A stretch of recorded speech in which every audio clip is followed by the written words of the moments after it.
Welcome to the that voice at the beginning always puts me off. Welcome to the First State Kopites podcast. It's episode 6 of season 3.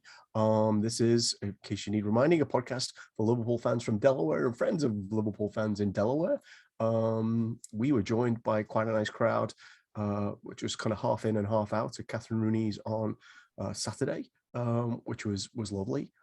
Interested in gentlemen where you saw the game, joined, which I guess now is becoming as usual by Daz, who's in Baltimore, and Sean, who's somewhere in he's not in southern Delaware, but he's further south than me. He's in Anfield. Look. Yeah, I'm in Anfield. Yeah, it's my dreams. Is that the newsstand? Yeah. Okay, good. All right. Yeah. Good. So where did you watch the game? Let's begin there. The Chelsea game. So if you're just picking this up from outer space, it's August 30th. It's 2 days since Liverpool drew 1-1 with Chelsea in Anfield. And I feel like we have a lot to talk about with the Chelsea game. But first, where did you watch it? Well, my son had a soccer tournament this weekend. And his game kicked off at noon. Kicked off at 1. So I went radio silent, and then I came home and watched in my wingback on my phone being yelled at by all and sundry. Isn't there enough bloody football for one bloody day? And that was my fantastic viewing experience. Okay. Yeah, I watched in my basement by myself, and apparently I was loud enough that I scared the rest of the family upstairs at times during the match. But I wanted to make it to the pub, but we had back to school things going on this weekend that I just couldn't work around. But yeah. There's a big bonus to being in the pub. I was with some friends yesterday, and Rachel happily told them that she was delighted that I wasn't in the house watching Liverpool games live. So, hey, I think I've succeeded at something. Go hang out with friends and watch the game. Oh, okay, all right. Yeah. Okay, so the game. There's a lot to talk about.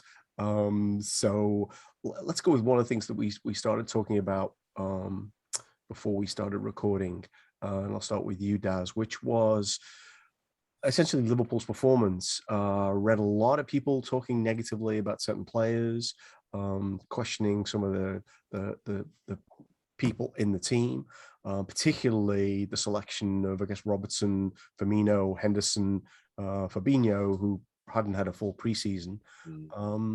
What's your take on the team and kind of how it performed in general?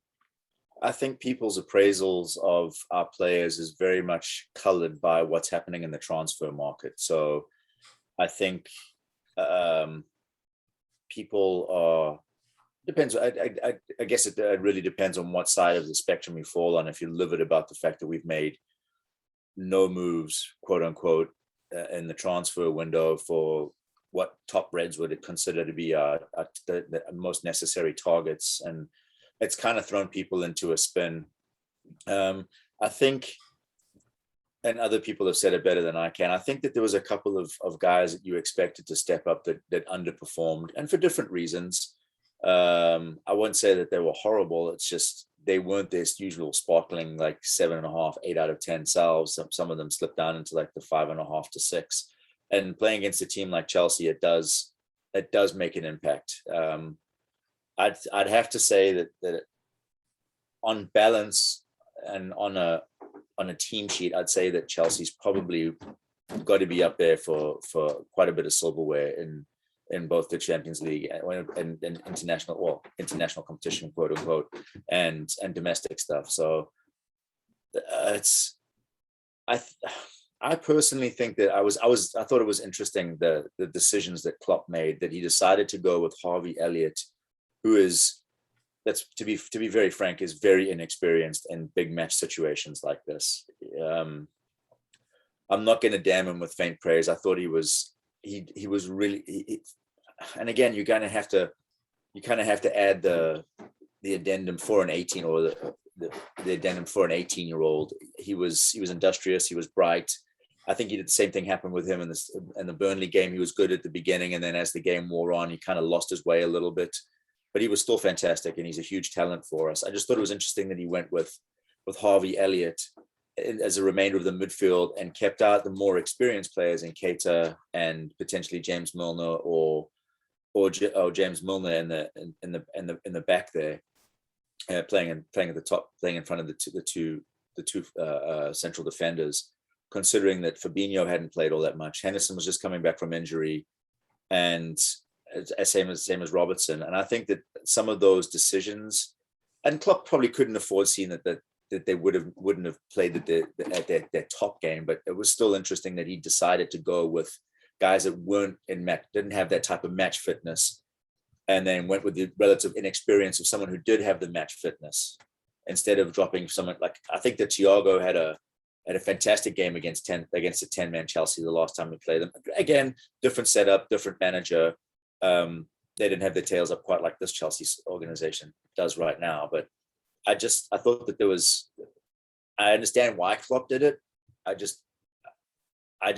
not sure why he went for that kind of mix of experience and inexperience, whereas he had other options who have proven over the course of the last 2 weeks or the previous two games that they probably had done enough to get a shot in a game of that magnitude.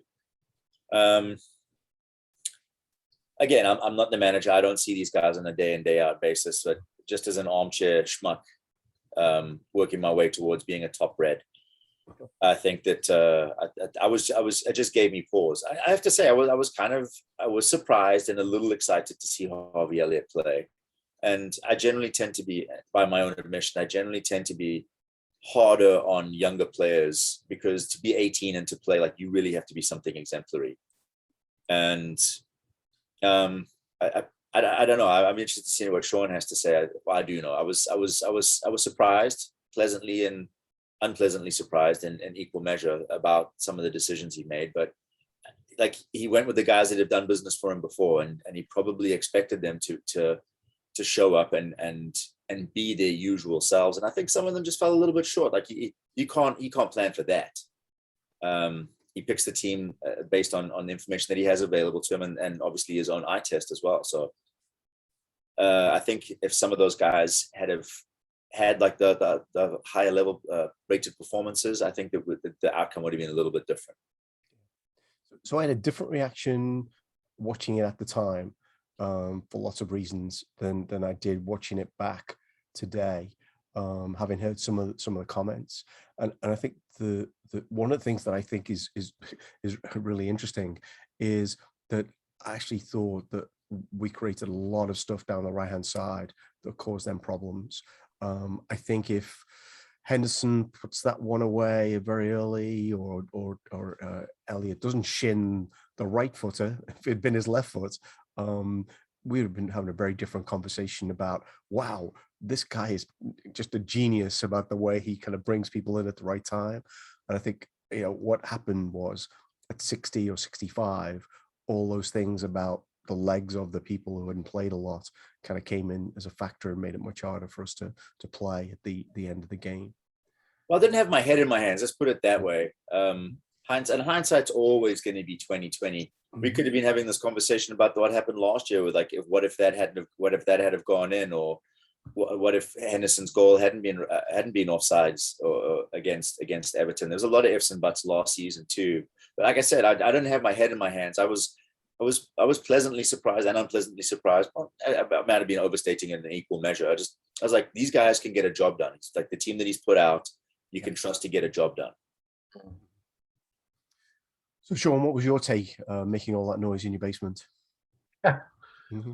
I think it was a tale of two halves. I think, and my take on the first half was a lot more positive than it seems like a lot of the top Reds on Twitter were. I thought, and it was interesting seeing a lot of people did not think this way, pundits, whatever. I thought we were clearly the better team in the first half. Like, I not that we were creating a ton of chances, but they created next to nothing. They had a couple counterattacks. They really only created one good chance. It was the one where Matip got turned by Lukaku and then Mount beat Trent. other than that, they really didn't create anything. The goal they got was from a questionable corner, and calling it a fluke header is a bit of a stretch because it was great. It takes a lot of talent.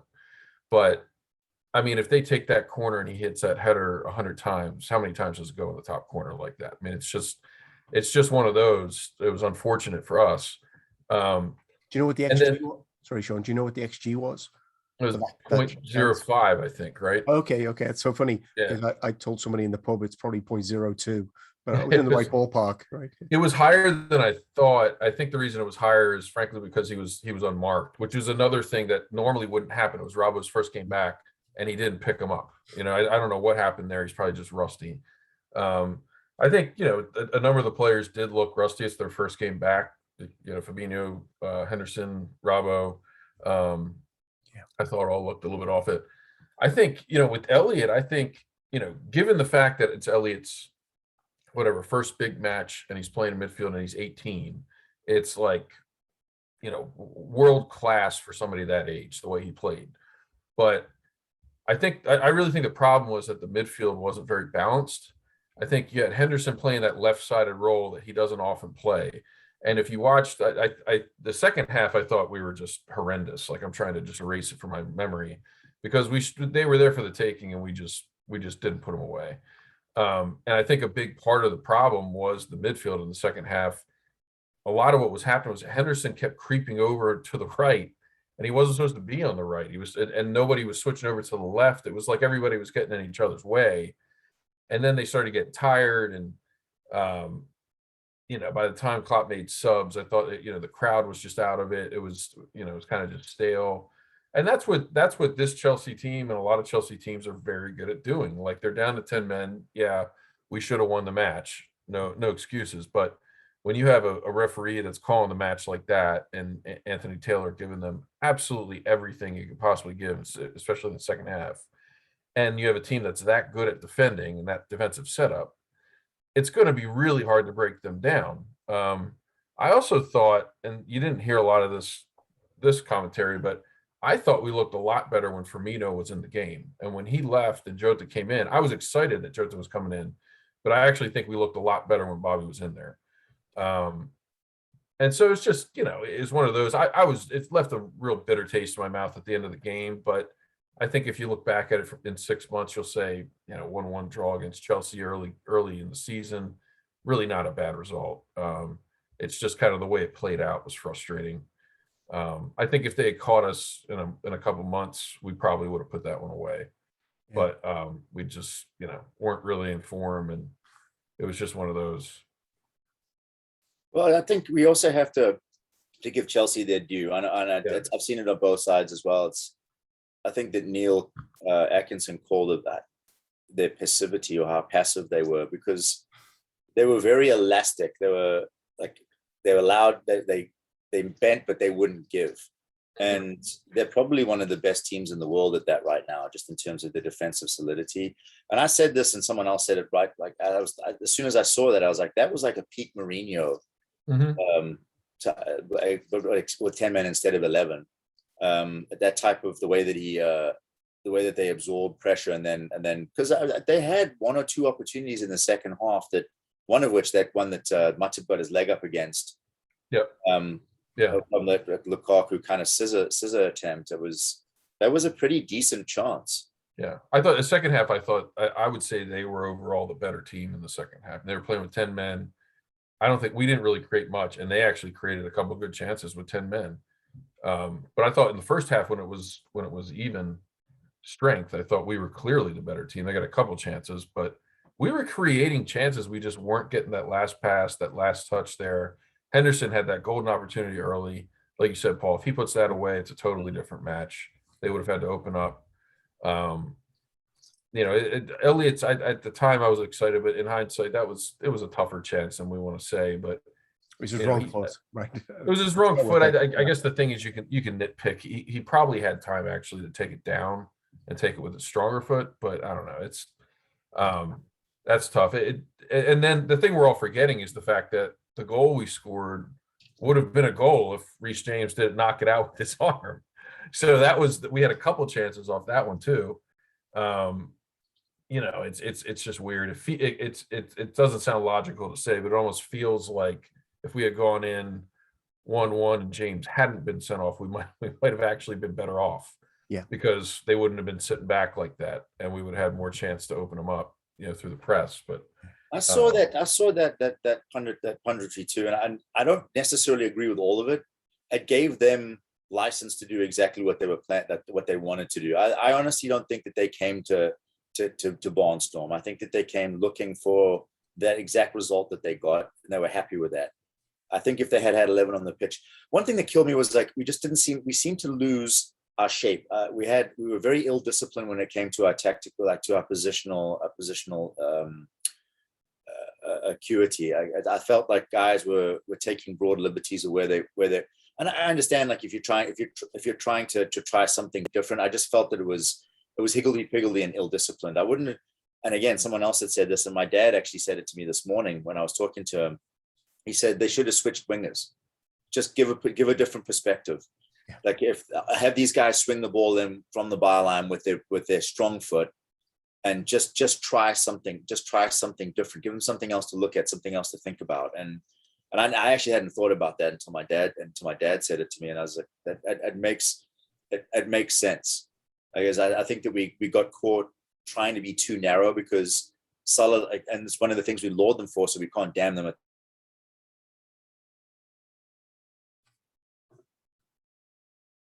Oh, do we lose Daz? It froze up. There you go. Okay. Sorry. So no, I think that that would have been an interesting change just to see if it had shaken things up a little bit, running each of them down the opposite flank.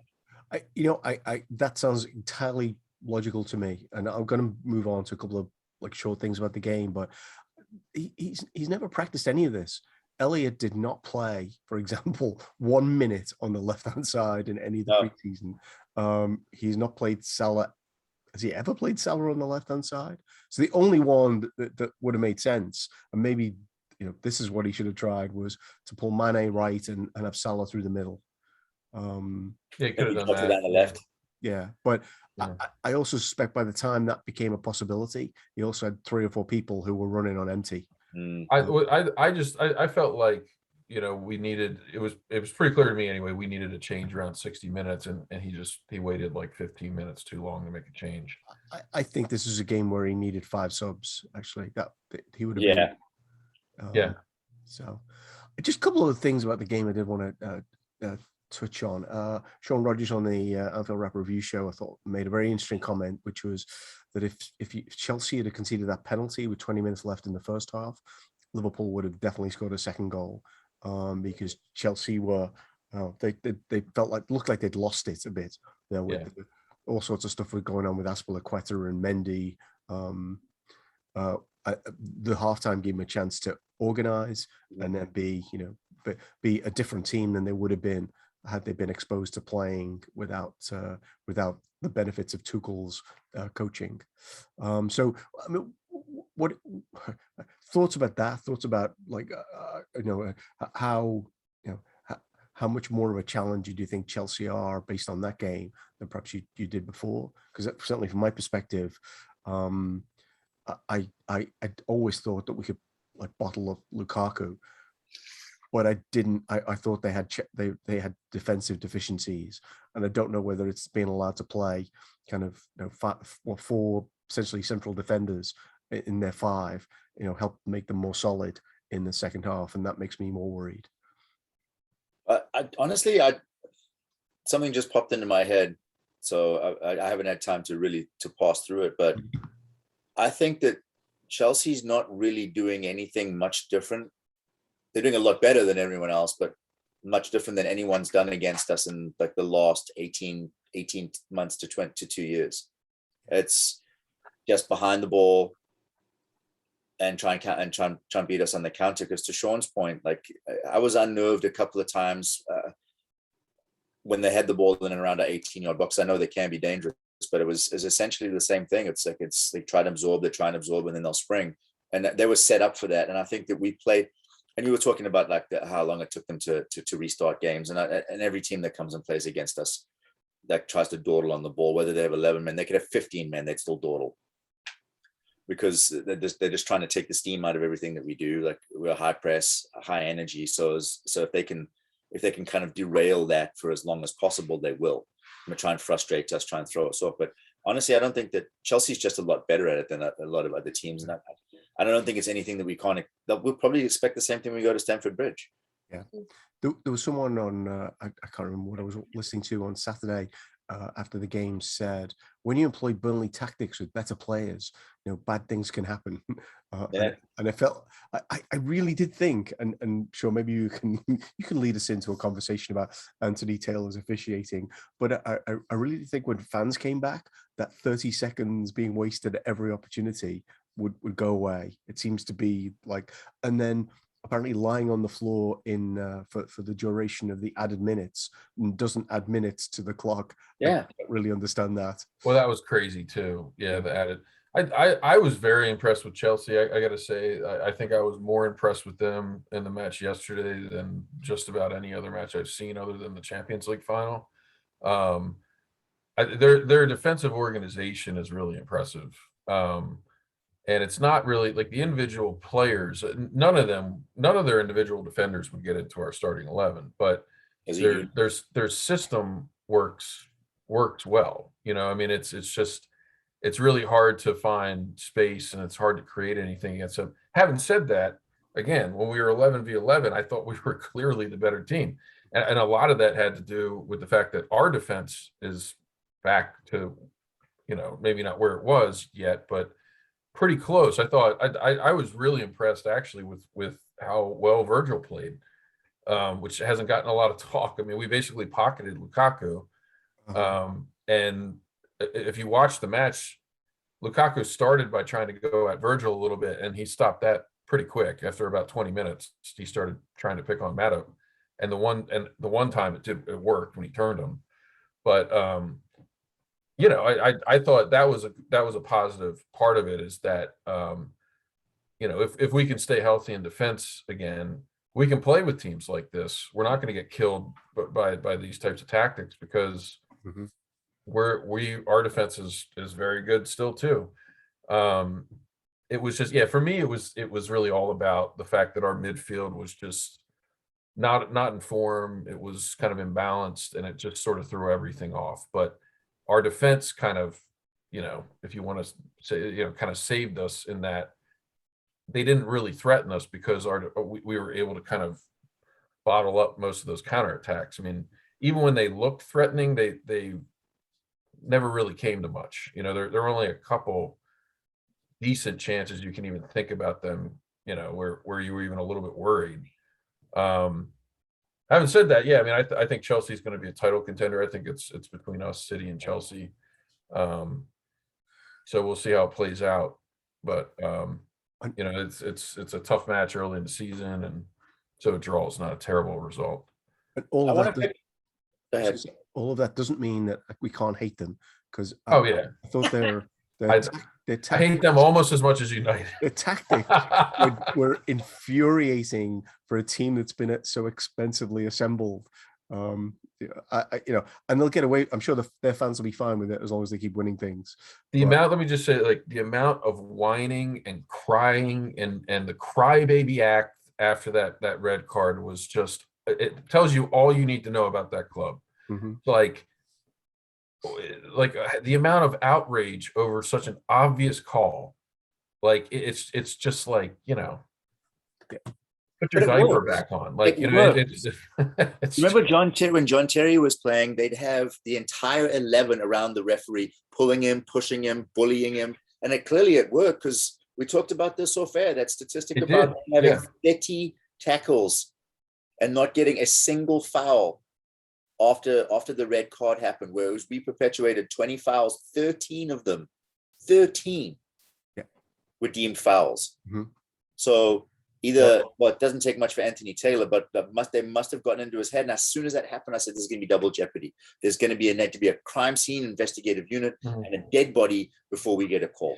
The one of the things that annoyed me the most in the second half, in addition to the fact that, like, we were just terrible in general, was the number of times that we were calling for a handball, or we were looking for a foul. And I was just like, you're not going to get it. Like, get it through your head. Like, we are getting nothing this half because they threw a big fit about the red card. And Anthony Taylor was already under pressure because apparently all the Chelsea fans think that he's biased against them. And so More than us. it's absolutely, it's crazy. But that's apparently that's out there, and I'm sure he's aware of it. So he was clearly influenced by it.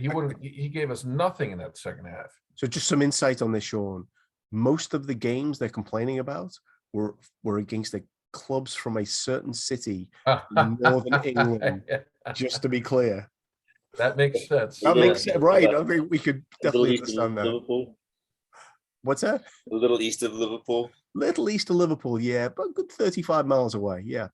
That city.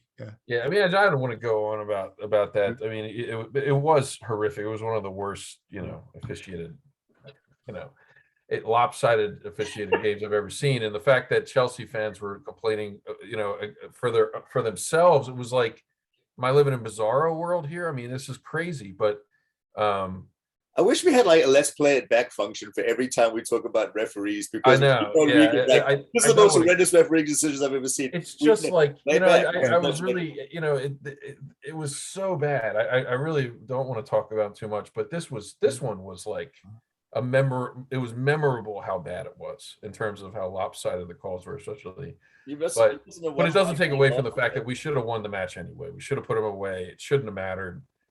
We had 45 minutes with the man up, and well, it was more like 25 in the end, though, Sean. Just to be clear, it really was. Well, if you're going on that on that basis, I think most matches are only about 55 minutes or something. So so I'd be interested to look at what the numbers were. Just final thing on this game, and then let's go talk about a few other important things. Well, in our world, important things. XG on this. I think we were like 2.9 and they were 0.7. Okay.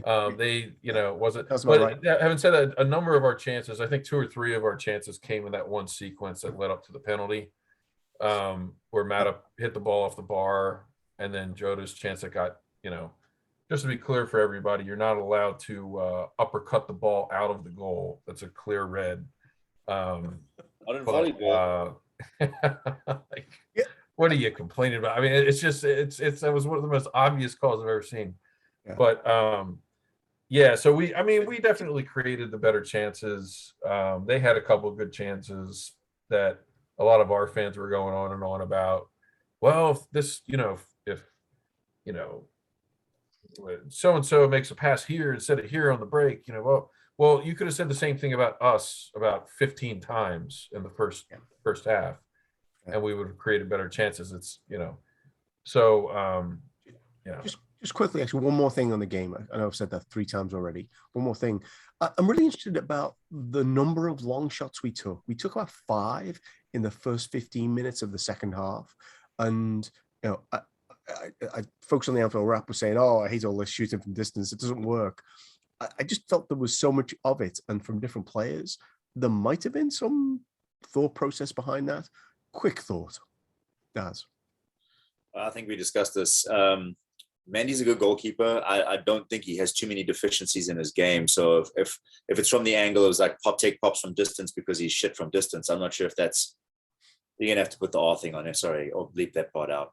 But I honestly think it's because it can get frustrating trying to break through lines. And if you do see an opening, why not? It could have been like, try to keep them honest, back them up a little bit. I think there's a lot of, most of it probably just basic frustration. And I know we talked about this, that if that was the case, I'm surprised that they didn't bring Oxlade-Chamberlain on, because I think that's considered one of his fortes, isn't it? Like him being able to hit it from distance. 20 yards, yeah. Yeah. So the thing that surprised me, though, was watching it back again, second time, all those shots were in the first 15 minutes of the second half, which is not when they were like anyone was panicking or thinking, So that I did wonder.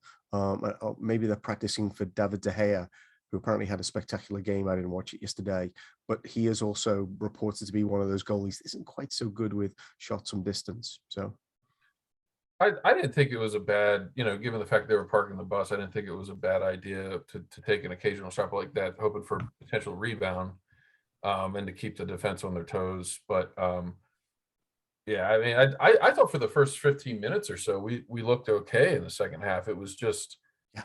we just fell apart. I mean, I think it probably was the fact that we got a little tired, got frustrated, kind of ran out of ideas. But yeah, yeah, So I could dispute fell apart, but let's move on. But one thing before we go, you won't hear me often say this, but I do agree with Tuchel, and this is game related, but it's not about the game itself. Is me personally, if I watch heavyweights go toe to toe, I want to see the full capacity of both heavyweights. Yes, Sean, you're right. It is a red card by the letter of the law. Whether or not Anthony Taylor needed help to find it, I would have preferred to have finished 11v11, because if it did finish 1v1, we can at least say it's like it was a good parry and thrust battle between two heavyweights. Whereas it kind of took the shine off it a little bit, going down a man. And don't get me wrong, I'll take the points if we could have stuffed it in them, but it's to me, I'd like to have seen it finish 11v11. So I was wondering which Tuchel quote you were going to use. Did Tuchel say that Azpliacueta is a cheating bastard? Because I really the whole hands to the face thing, which you may, I don't know. Again, I had the chance to watch it back. Like he feigns this injury, which gets them a foul, takes the pressure off them again with about 4 minutes to go. Jorginho did the same thing. Anytime they fell over, it was yeah. No, it was awful. Alonso did the same thing. We were talking about. He got megged, yeah, and then fell down on top of the ball, and they called a foul on Harvey Elliott. It was like, I guess I'm not particularly angry about Azpliacueta because he seemed to be trying to maul Matip, Van Dijk, anyone who could get his hands on at any of the corners, and then anyway, yeah, the guy seems to fit my impression of Chelsea's kind of good guy personality, i.e. this is not someone I don't think we'd ever have playing for us under Klopp. Let's move on. I don't know if you saw it, by the way. That was going to be my thing of the week. At the end of the game, Klopp walked up to him and gave him this slight pat on the face. No, I didn't see that. Did he go down? Yeah. I didn't see that. He might know. He did not, because it didn't matter. But yes, that was quite funny. Okay, so we've not got long left. Do want to touch on a couple of things. We don't know which the bigger issue is. All summer, Sean has been promising us transfers aplenty, and now we're I don't know about a plenty. Less than 24 hours TikTok, left. O'Neill, TikTok. There's nobody coming in. It looks like. Yeah. We'll touch on Michael. Disappointing. Give you a chance, Sean, to tell us what's going to happen in the next 14 hours, 15 hours. I'm just looking up ways to disempower you. Some interesting stuff on the internet. Just for anybody that's not on our chat chain, I've been sending out the GIF from Mad Men about Daz driving up I-95 to my house with a blowtorch. I don't know what to say. I mean, I expected us to sell a few more players and to bring in two. I think we could use another body in the midfield. I think yesterday kind of pointing to the fact that we're really missing somebody on that left side that does what Ginny did for us. And we could use another player in attack, especially given that, Bobby's got a hamstring injury now. And I don't, I heard they had to amputate. I think I don't think it's out of the question. We would maybe bring somebody in, but it's looking pretty unlikely at this point. So yeah, I got nothing. Okay. So I'll leave you. So how about you talk about Michael Edwards, Daz? let's if transfers is a. I'm not. I think Sean hit the nail on the head. This could be posturing. I don't know, man. I just. It might just be that he wants a different challenge. The article seems to suggest that it's not because he's being poached. He just says that he's he wants a different challenge, and whether it might just be that someone has turned his head, but it could be that he's tired of going through the change jar, trying to figure out what he can do and what he can't do. And wherever he goes, as soon as he leaves, someone will be there with a fairly hefty sum of money for his services. Yeah. So he'll land on his feet. I think that as long as whoever his replacement is and it's his assistant, right? Is that who they're saying they're trying to fast track in there? Julian Ward, I think, is the guy that mentioned. Yeah. So as long as it's someone of similar acumen, or someone that's learned the ropes from him, I think that we could still be in good hands. But again, that's really hit or miss. You never know what you're going to get. But I think it'll be a big loss for us. But I understand, like, it could just be that he's just looking for a new challenge. It doesn't seem to be acrimonious, at least at this point. It could be he writes a tell-all book 20 years from now, and he said he probably got sick and tired of trying to shine shoes. I don't know. I'm at a loss for what his issue might be, but it could be something that he's just being kind of polite and civil and professional about now. Yeah, I doubt it, but again, and as we talked about before we started recording, this could mean a lot of change, right? If he leaves 2022, Klopp is only under contract till 2024. I think if he has another season like last season, I don't see him renewing. But maybe if Guardiola stays, maybe he'll feel differently, or maybe Tuchel will provide kind of something that gives him an impetus to stay longer. The thing that concerns me most, and leave you a chance to talk about this, Sean, is the rocket scientists. If it's the people he's hired, like data analysts, do they follow him? Because that would be really significant, I think. Yeah, I don't think so. I mean, I was, blown to see the news. It was depressing to think that especially with no transfers, right? Well, yeah. So I don't know. I mean, there's just so much that's been odd about this summer. Like, we're renewing all these players' contracts and extending them. Like, would all these guys be renewing and extending if we hadn't made them some kind of promises about investment? There's just too much that doesn't make sense. And now that the news Edwards might leave, like, it's odd. Like, they're like, it just feels like there's something going on. I'm not sure it's a good thing that we don't know about yet.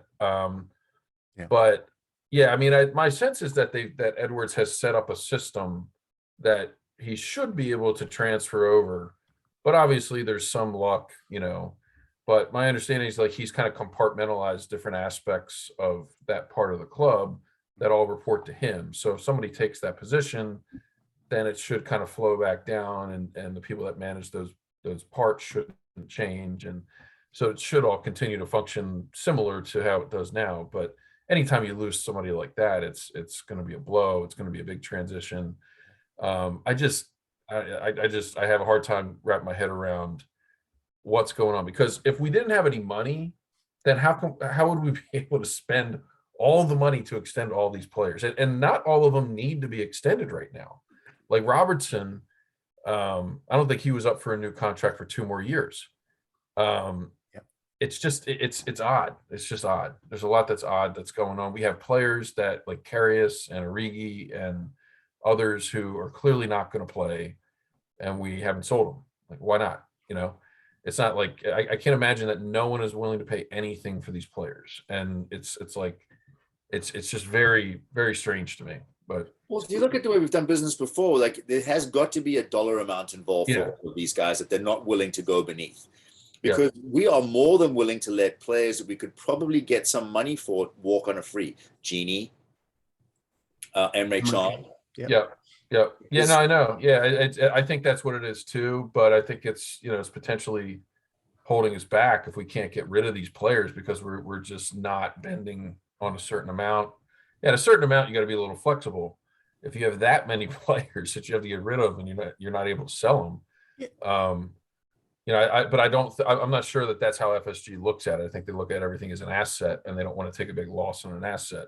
So there's another perspective here, and I think we're not much time left. So what I want to do is broaden it out to, like, what else are you seeing going on? Maybe we want to spend 3 seconds talking about Cristiano Ronaldo, for example. But if you look at all the clubs around Europe, Like Real Madrid and Barcelona are stuck with loads of players they can't get off their books. So actually, if our problems are Origi and Karius, we're actually not doing that bad. Like Guardiola said, there were 4 players that wants to leave City. And apparently Bernardo Silva's not going anywhere because he was the one he named amongst them. So I don't know. But I've just, it's come to me that here's the issue. I think Kylian Mbappe's agent doesn't like Michael Edwards. So therefore things have got to change before 2022. Hold the phone. Apparently Real Madrid has ended their interest in Kylian Mbappe. I saw that. Just saying. I saw the there is so much transfer nonsense going on. I saw just before the podcast started that apparently Camavinga is going to be going to Real Madrid. With a big deal for chips too. Yeah, 30 million euros. He's supposed to be, the next big midfield talent. We'll see, but yeah, that's good. That's good for a team without a central defender. So, right. So one last thing I'll say on Edwards. My first instinct was to think like, well, if he was very happy, he would be leaving. But that's not necessarily true. He's been at the club for 8 or 9 years. And right. So it's maybe he just wants a change of he just wants a new challenge, change of scenery. Maybe he's just kind of sick of what he's dealing with. I don't know. Everybody's different, so you can't make too many assumptions, which I was tending to do first thing this morning just because I was upset about the news. Or maybe it's Kylian Mbappe. Anyway, one thing you saw, there were loads of interesting things for me kind of going on. Just the Arsenal, it's kind of weird. Like people are reacting really negatively to them losing 5-0 to Manchester City when it's like, is that really a surprise anymore? Are we overrating where Arsenal should be? We could talk about that. My personal favorite was Patrick Bamford's comment about Burnley doing jiu-jitsu when he against him, which is like, doesn't that sound like wrestling? Yeah. Somebody else mentioned last week. Burnley were awful, by the way, if you saw that game. Or we could talk about Ronaldo making United title contenders. I saw the headline in a serious newspaper. What Uriah this week does, it doesn't have to be any of those things. Clicks. It's all about the clicks. Mm-hmm. Yeah. Look, he's going to score goals. I've just watched him recently. He's just a very self-absorbed, selfish player. It's about how he big ups himself. And he might not be, but his my eye exam just shows me, like, I watched him against when he was playing for Portugal, like the head shaking and the gesticulating when things didn't go his way or a person didn't play him into space. It's like, dude, you're a great player. No, like definitely one of the best ever, but it's at 36 and a final contract going home for nostalgic reasons. Like it's, I don't know, man. It's like, I wonder if the Old Trafford faithful will turn on him if he doesn't provide the return on the investment that they've put in him, because I'm not sure he's going to come up with the same numbers that he did before he left. I did read somewhere that he's going to score at least 15 goals that Fernandez would have scored. Penalties. Yeah. Right.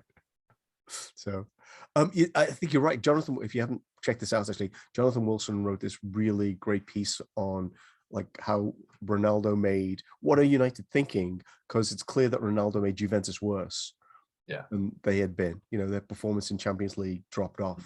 They'd been in the final year before he arrived, and they couldn't get past the round of 16 for the most part after he got there. So we'll see. No, I don't expect him not to score goals, but I expect his impact to be a bit less than it would have been 10 years ago. Let's put it that way. Yeah, I mean, he's one of the best goal scorers ever, but he's a very selfish player, and you don't know how that's going to react. I think the worst part of Ronaldo going to Man United is that Ole Gunnar Solskjaer is probably getting sacked by the end of the year if they don't. If they don't win the league, he's probably getting sacked, because that's going to be the expectation now, and they're not going to. I think they'll finish fourth, it's good luck to them. It's just it's kind of like a drama soap opera, kind of ongoing over there. They're not really addressing spots where they need help in the team. They didn't need another attacker. And there's this weird thing with them. Not that I'm going to go on and on about it, but Bet you will. yeah. This fairy tale about how like Cristiano is a son of the Man United, and the last 12 years was just, he was out in the wilderness during the peak years of his career. Like, what other example have you ever seen where a club worships this player that left them? It's a strange thing. Like, we never did that with any of our great players. If they like, it's just the whole Cristiano and Man United and Alex Ferguson's his father. It's just this really odd thing. That is, whatever. If it gets clickbait and sells papers, I guess more power to them. But it will definitely add to the number of followers, which apparently is an important thing when they do their readouts to the stock market. I did read that much. Yeah, but nobody knows what those ads mean. Extra likes and extra followers. Nobody can kind of work out yet how they translate into sales. Which, if someone figures out they don't, that could put a big hole in this sort of strategy. So Klopp is feeding us lies when he says he doesn't sign people for commercial purposes. Lies. I don't think sitting on a throne of lies. I think we do. I don't think we do we? No. I can't think of anyone who would have ever. Yeah. So anyway, Ronaldo. Yeah. Good. Jota's definitely for clicks. Yeah, that's right. The best attacker in Portugal. yeah. It's kind of funny, isn't it? Because if you saw the Euros, it was like, who do you want to sign? It's like, the 5'10" guy who's quite good in the air, or the prancing around guy who's maybe a bit taller and doesn't do much else. And Bruno didn't look particularly good playing with Ronaldo either. No, at all. It'll be. Anyway, I do have to hop off, but he took away his 15 goals. Yeah. Well, there was one thing I did want to mention was the Graham Souness, Paul Pogba drama continues for good reason, because it was a leg breaker tackle and Pogba should have been penalized for it, and it led to United's goal. But there was another leg breaker tackle in that game that United got away with that should have been a penalty. Daniel James. Have you seen the replay? Daniel James come flying in.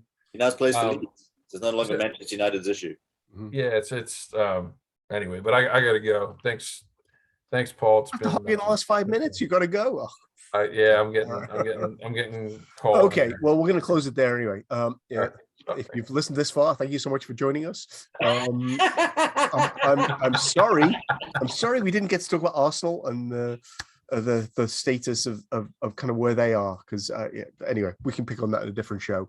We may be back next week in the international break, but we'll definitely be back for the Leeds Liverpool game. We'll definitely be previewing that at some point. That's still almost 2 weeks away. Okay. Thank you.